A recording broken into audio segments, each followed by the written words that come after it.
Yang saya kira memang masih harus didorong, Mas Yusuf, itu adalah masuknya kita dalam tataran-tataran kebijakan ya.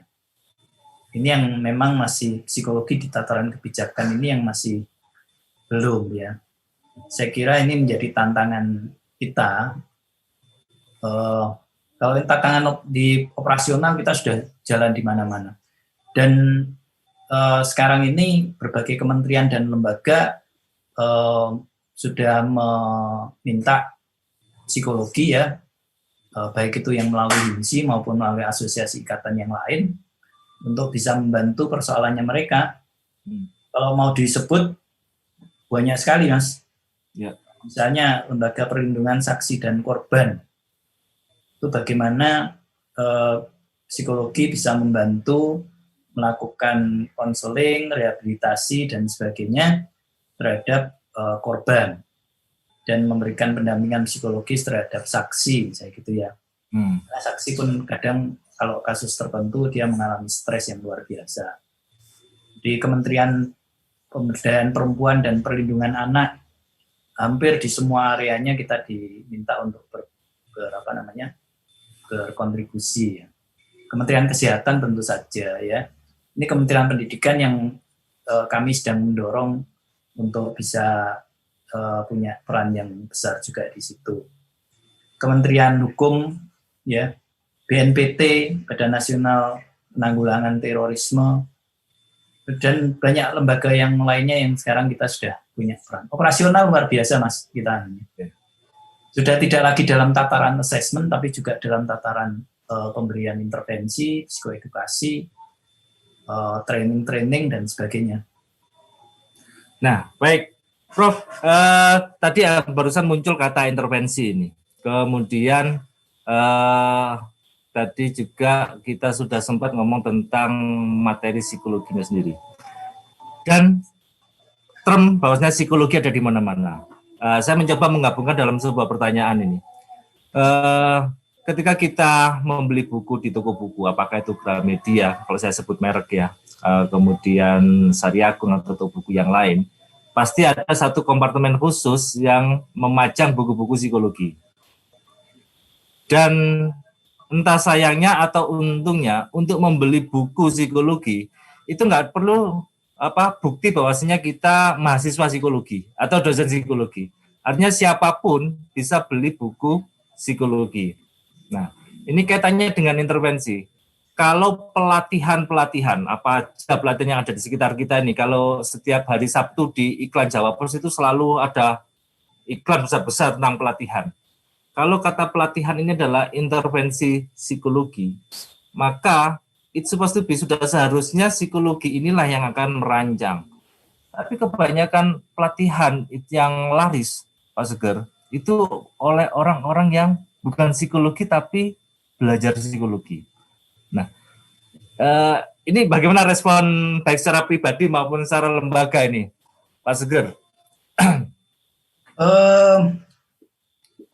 Yang pertama yang saya kira perlu kita sadari dan sepakati bersama adalah bahwa praktek psikologi itu tidak ada yang memang menjadi kewenangan eksklusif psikolog ya. Tapi banyak praktek psikologi yang lain itu yang sebenarnya adalah kita beririsan dengan profesi-profesi yang lain. Saya kira ini yang harus disadari ya. Dan misalnya ya contoh training itu apalagi training motivasi kerja dan sebagainya itu tidak eksklusif hanya punyanya psikolog ya atau psikologi, tapi itu bisa siapapun bisa melakukan itu gitu. Tapi ada juga yang eksklusif, misalnya assessment yang menggunakan tes-tes psikologi yang standar, ya intervensi psikoterapi itu memang lebih eksklusif ya, meskipun ada juga profesi lain, psikiater misalnya itu juga bisa melakukan ya. Itu yang pertama Mas Yusuf Agung yang harus dipahami ya.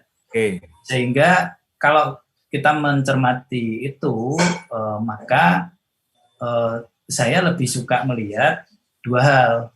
Yang pertama, bahwa ini menjadi tantangan kita. Tantangan psikologi untuk tenaga psikologi ya, kita semuanya untuk membuat produk atau praktek psikologi atau praktek yang psikologi yang bisa dilakukan oleh profesi yang lain itu lebih baik. Jadi kalau kita tidak lebih baik dari mereka, kemudian mereka yang laku ya jangan marah, jangan ngerusulo, jangan marah ya. Kita adalah resiko. Iya, karena memang seperti itu kondisinya. Jadi ini saya kira harus dilihat sebagai tantangan. Kemudian yang kedua, ke depan memang perlu ada pengaturan yang agak lebih spesifik ya. Dan saya berharap setelah undang-undang praktek psikologi lahir itu kita bisa memetakan secara lebih jelas mana yang hak kewenangan bisa non psikologi, mana yang psikologi, dan di dalam sendiri itu kita kemudian juga bisa menetapkan hak dan kewenangan di rancangan undang-undang praktek psikologi kita sebut tenaga psikologi, Mas Yusuf. Oke. Tenaga psikologi yang itu juga bervariasi. Tadi Mas Yusuf sudah menyebut ada yang lulusan S1, ada yang lulusan profesi gitu ya.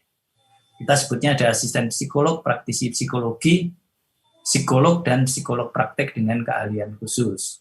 Itu pun nanti ke depan harus diatur detail, jelas hak dan kewenangan masing-masing apa gitu. Oke. Tadi Pak Segar sudah mulai menyinggung tentang RUU profesi psikologi ini, Prof. Nah, ini sampai di mana, Prof?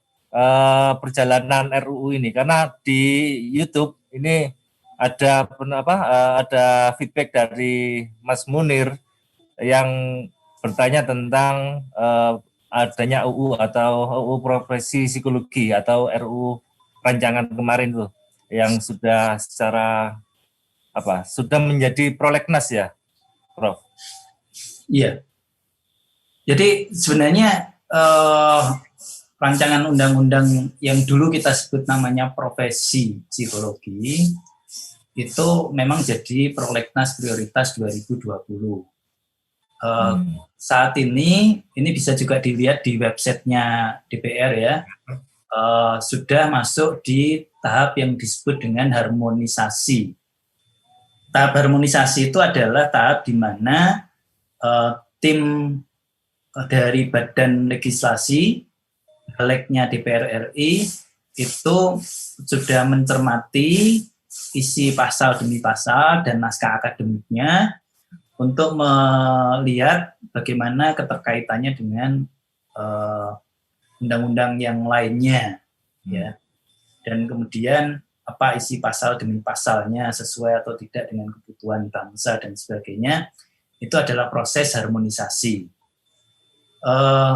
Setelah proses harmonisasi ini nanti akan lanjut dengan proses yang disebut dengan pembahasan. Ya, pembahasan itu biasanya di komisi-komisi. Nah, di pembahasan itulah masyarakat nanti masih bisa memberikan masukan. Pemerintah juga membuat daftar isian masalah. Masyarakat juga bisa memberikan masukan daftar isian masalah, gitu ya. Yang kemudian nanti akan dibahas oleh komisi yang ditugaskan oleh DPR untuk membahas itu. Jadi prosesnya di situ, Mas, harmonisasi ya. Harmonisasi. Dan saya juga ingin menyampaikan di sini pada kesempatan ini bahwa sebenarnya tugasnya HIMSI untuk RUU ini sudah selesai sebenarnya. Karena tugas kami kan sebenarnya mendorong agar supaya kita punya RUU gitu ya. Dan supaya punya RUU itu lewat DPR atau lewat pemerintah. Berdasarkan pengalaman sejarah dan sebagainya, dengan pertimbangan macam-macam, kita akhirnya lewat DPR. Lewat DPR, alhamdulillah sudah ada Mbak Desi yang anggota DPR dari fraksi PAN yang bersedia untuk menjadi penyalur aspirasi kita. Jadi kita mestinya bersyukur dan berterima kasih kepada Mbak Desi karena kita disalurkan aspirasi kita untuk punya undang-undang. Ya, HIMSI tidak bisa mengajukan undang-undang sendiri, harus DPR atau pemerintah. Nah, fraksi PAN kemudian mengajukan itu lewat Mbak Desi, dan itu sudah bergulir di Balek. Setelah rapat harmonisasi ini nanti selesai, Mas Yusuf dan teman-teman semuanya, akan ada keputusan dari sidang paripurna DPR, apakah rancangan undang-undang praktek psikologi itu bisa disetujui untuk menjadi inisiatif DPR.